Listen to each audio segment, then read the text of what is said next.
Since April, the Alfa Nero has languished in Falmouth Harbour, seized by the Antiguan government, who said the multi-million-pound yacht had been abandoned. This is the swimming pool helipad. Its helipad unused, the retractable swimming pool covered up, its valuable artwork seen only by the crew. What is known about the person that originally owned this? No, I don't know absolutely nothing about this one. Because I have to take care of the boat from the Port Authority. It may be stranded, but the Alfa Nero is not forgotten.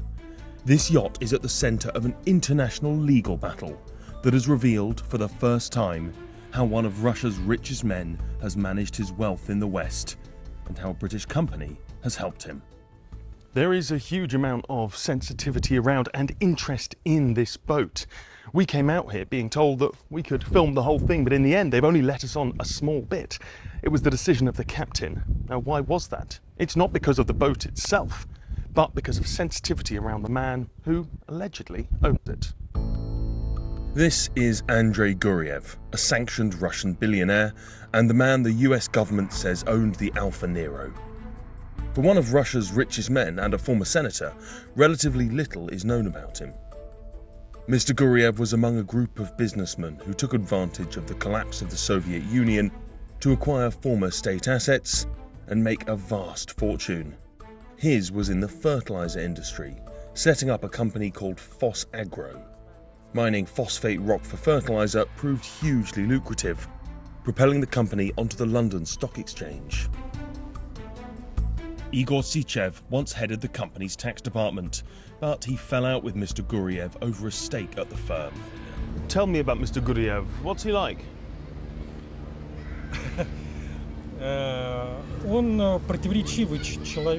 He's a controversial person. He truly believes in God publicly, and as it turned out, he loves luxury.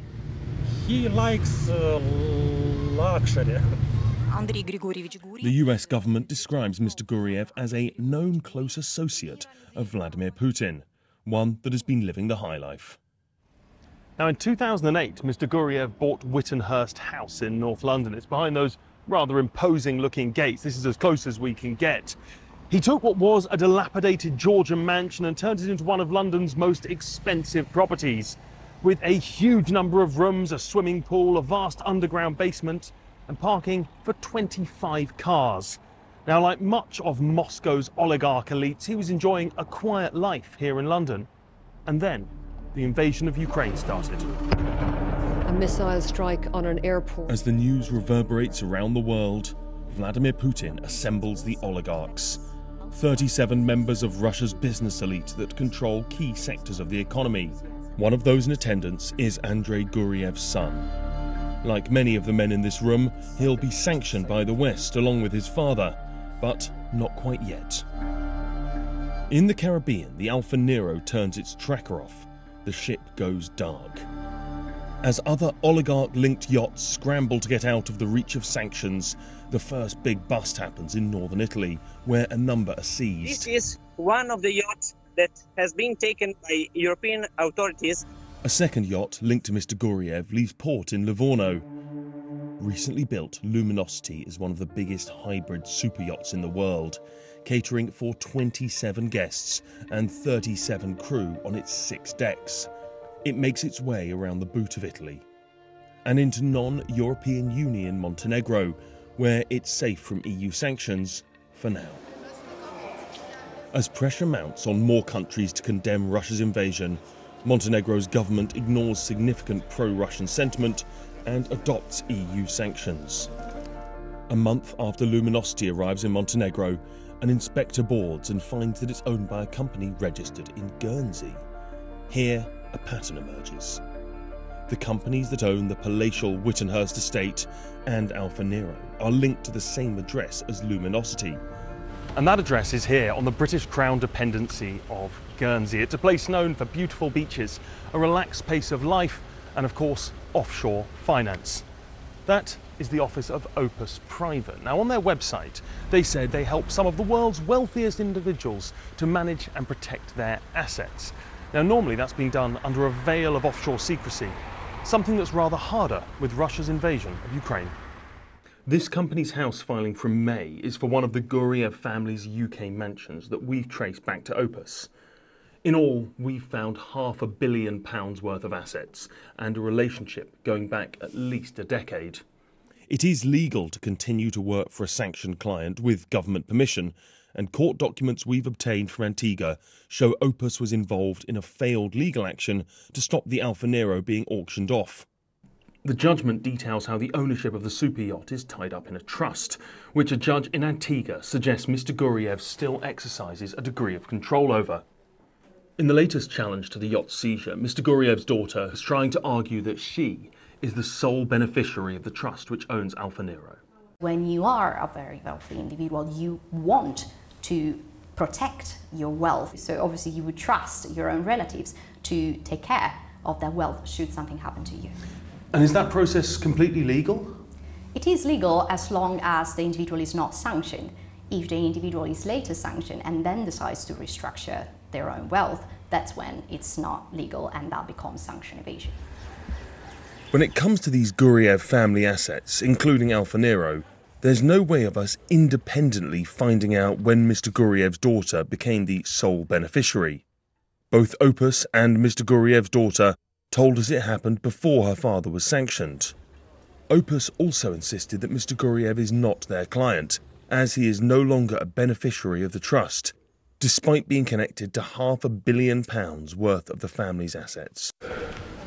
Knowing who really owns assets is essential if sanctions are to be effective. Filling the gaps made by the sanctions. Complex ownership arrangements, like the ones we've found, make that much harder. This kind of cat and mouse game of using multi-jurisdictional approaches to try and hide what you're doing is a real challenge. And actually that's where diplomacy comes in, and where the Foreign Office should be saying, we expect more from you. The Gurievs both resigned their positions at Foss Agro, but despite the sanctions, the family remain major shareholders. The company has made record sales since the invasion of Ukraine. Guriev Jr. even met President Putin to discuss the fertilizer industry. It's led to calls from Kyiv for the UK to go further. Vlad Vlasyuk is President Zelensky's sanctions advisor.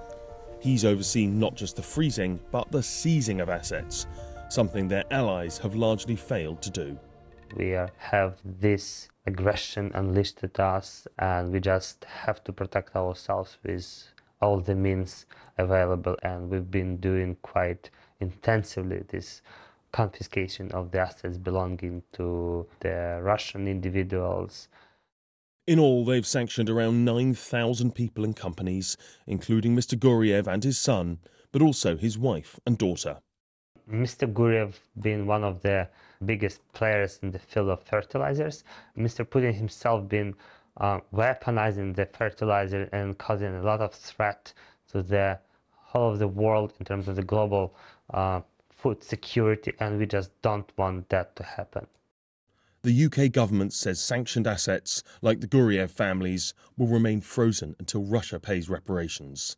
It's clear Russia must pay for the destruction that they've inflicted. So we're working with allies to explore lawful routes to use Russian assets. What would you like to see happen to the UK-based assets of Mr. Guriev? I think that those assets should be confiscated and then transferred to Ukraine. Those money would be very much used to rebuild Ukraine, and that would also send a strong message. A spokesman for Mr. Guriev said there was no proper or legitimate basis for the sanctions against him.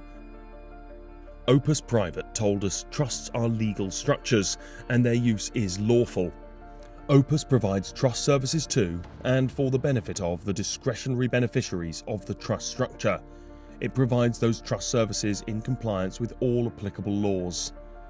And that Opus has made the Guernsey and UK authorities aware of its ownership and control of trust assets, which it treats as frozen, in line with the UK sanctions against Mr. Guriev. Despite being auctioned off, the Alfa Nero remains in Falmouth Harbour, its fate disputed in the courts.